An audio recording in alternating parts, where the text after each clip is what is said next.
Hi, everybody. It's Jaime Greene, the Solar Queen, and it is Wednesday, January 12th. And I want to say happy birthday to my mom, who is on the East Coast. It's her birthday today. I already FaceTimed her, and we're going to call her when the kids get home. But happy birthday, Mom. I hope you have a wonderful day. The purpose of this live stream is to talk about what's happening tomorrow and some action that Californians who watch my live streams, are friends with me on Facebook, Instagram, YouTube, and LinkedIn, to really, if you can, even if you don't have solar or you're thinking of getting solar, or if you already have solar, I would love.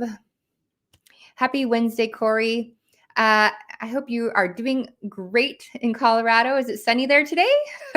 It's sunny here, which is really great. That means solar is producing energy for my house right now. But I have something that's really kind of important to talk about, and I'm going to put this here. Actually, I'm going to make it so it doesn't ticker. So just one second. This is kind of it's really important. This will affect the rest of the solar going forward in California if we as Californians don't stand up and say we don't want this passing. And what I'm referring to is NEM 3.0, which is on the discussion board very seriously with the CPUC, the governor of California, Gavin Newsom, and the three major utility companies in California, which is PG&E, Southern California Edison, and San Diego Gas and Electric. So these three utility companies have gone to the CPUC and is proposing switching customers, future customers that go solar, over to NEM 3.0 as early, I believe, as May. So we're in middle of January, and May is not that far away. But if we go to NEM 3.0, it will basically destroy the solar industry for residential rooftop solar in California. And what do I mean by destroying it? Well, currently under NEM 2.0, there is a $10 to $15 monthly connection fee. This is to be grid tied. It's the utility company's way of saying you're solar powered and you still export energy to the grid, and we need to maintain our grid, maintain the transmission lines and whatnot. So $10 a month, even $15 a month is not that bad. So that's the first thing. If you are on tiered billing, which some homeowners still are on, that means you get charged for the first tier, say 300 kilowatt hours at tier 1 rates. And currently with PG&E, it's about 26 cents a kilowatt hour. When you go to tier 2 and you're using more than 300 kilowatt hours and you use another, say 700 kilowatt hours in a billing cycle, that is going to be like 28.5 cents a kilowatt hour, or 30 cents a kilowatt hour is kind of where I'm seeing those rates. Once you go over 1,000 kilowatt hours, you are going to be in high surcharge, and it's unlimited. The rest of the month is like anywhere from 38 to 50 cents a kilowatt hour, which is ridiculous, even on the tiered system. Some homeowners are voluntarily moving over to time of use because the utility companies are wanting to move everyone to that billing structure. It's actually a little more expensive, especially for homeowners who use a lot of energy during those peak hours. So peak hours are typically from 4 to 9 p.m. So if you have switched over to time of use and you don't have solar power and you saw a jump in your utility bill, that is why. Because you went over to time of use.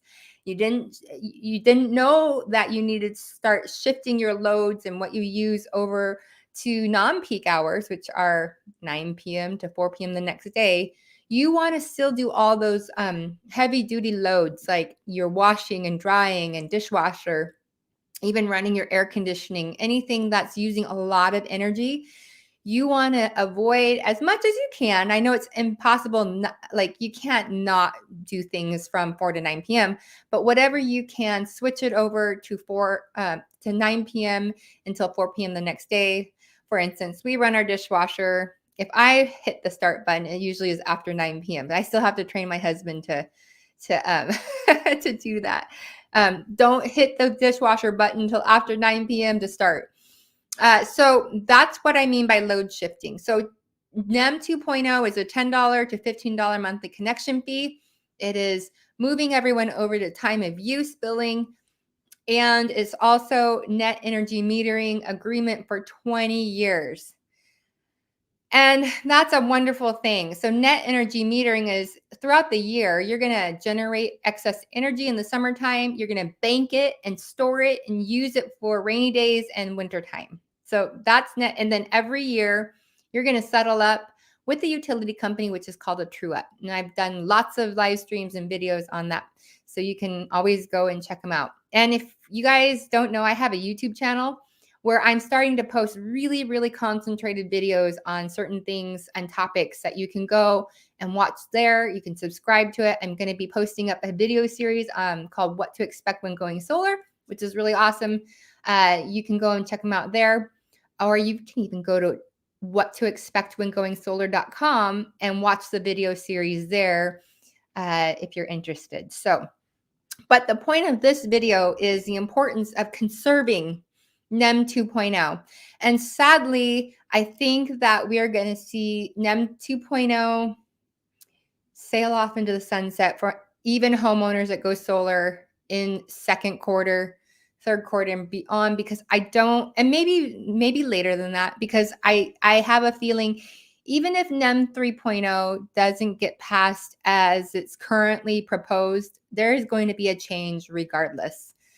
So some of the things that NEM 3.0 is going to encompass, or things that they want the utility company is trying to get the CPUC to pass, is the fact that they would be paying a grid access fee, and a grid access fee, they're looking at it being up to $8 a kilowatt system size. So say you have a 10 kilowatt system, solar system, and that's a pretty big system, but nonetheless, 10 kilowatts is a good round number for math.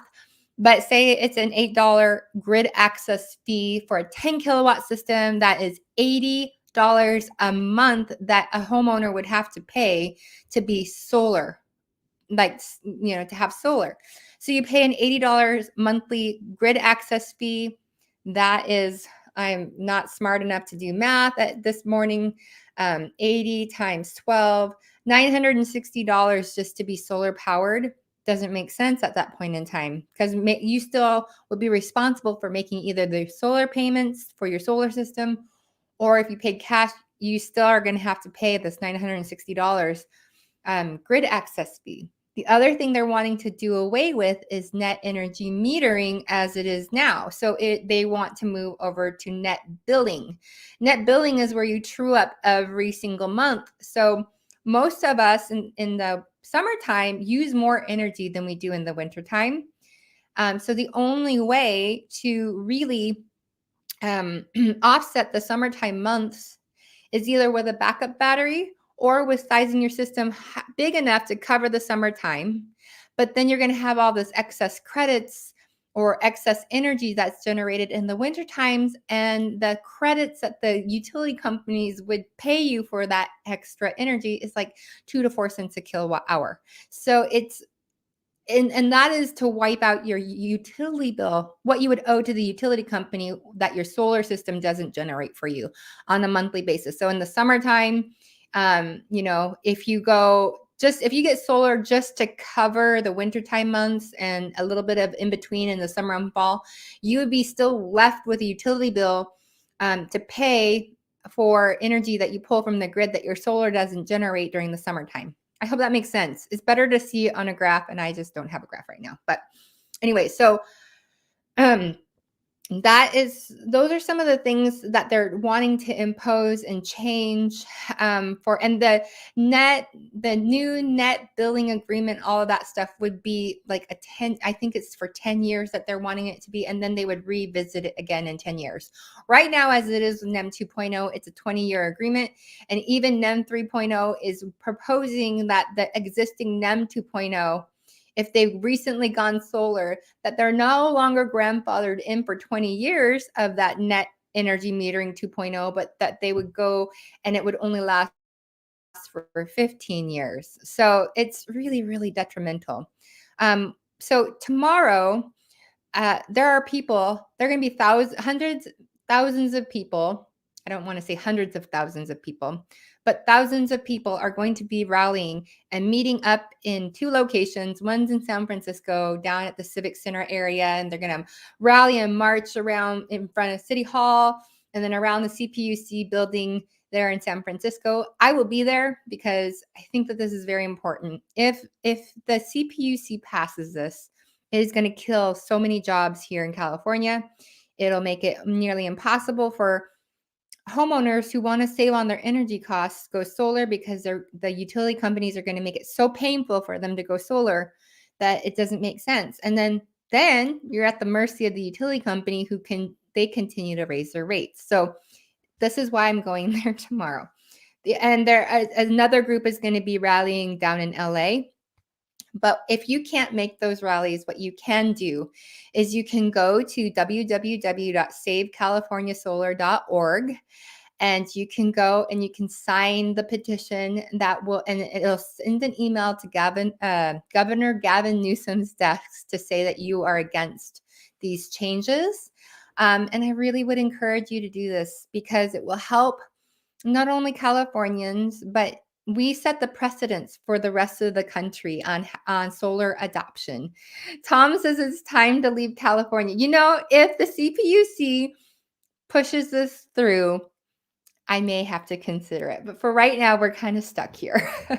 The interesting fact is this NEM 3.0 will not affect businesses that go solar. It will also not affect low-income families or people or individuals who want to get solar either, but it would affect them still because of the grid access fee. And if you live in Arizona, you know what the grid access fee is, at least if you are in the APS territory, because you have to pay a grid access fee. But it's not nearly as expensive as the one that the utility companies are trying to impose on homeowners. So the whole entire point of this is please, please help where you can.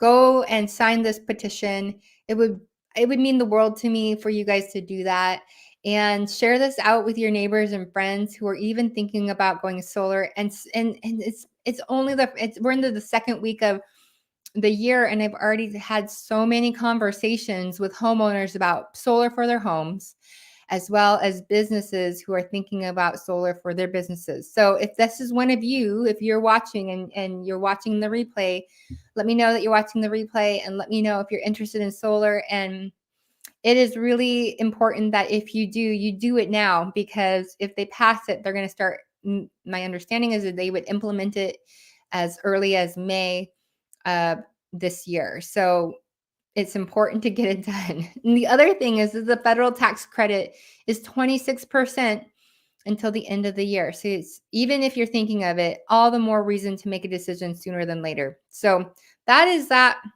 I am going to leave that there. SaveCaliforniaSolar.org.